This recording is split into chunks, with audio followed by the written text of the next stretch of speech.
Comment réalise-t-on le flat lock, cette couture à plat, ce surjet à plat, bord à bord de deux textiles?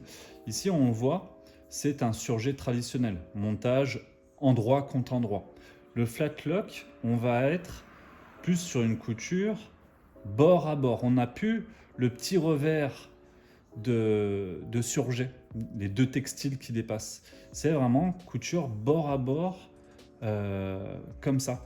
Effectivement, on voit bien la différence. Surjet traditionnel, le flat lock.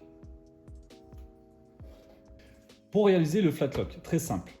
En 3 fils, on va garder l'aiguille de gauche pour qu'il soit assez large.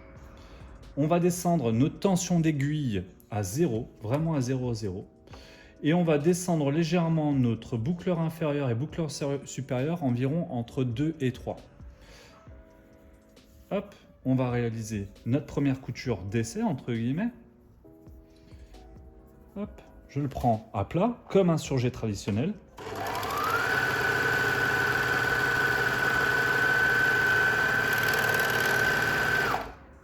Longueur de point 2,5-3, ça suffit amplement.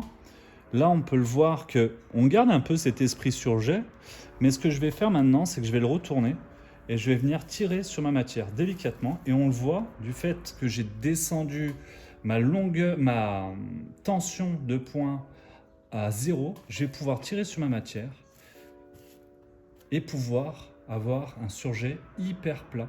J'ai plus le revers d'un surjet traditionnel.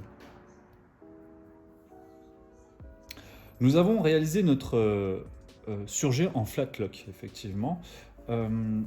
Si jamais, effectivement, comme sur le surjet traditionnel, on a bien descendu nos tensions d'aiguille pour pouvoir écarter notre matière et on voit notre fil d'aiguille comme ça, on a la problématique, c'est trop serré encore. Effectivement, on est bien à 0 sur notre bloc de tension, mais c'est encore trop serré.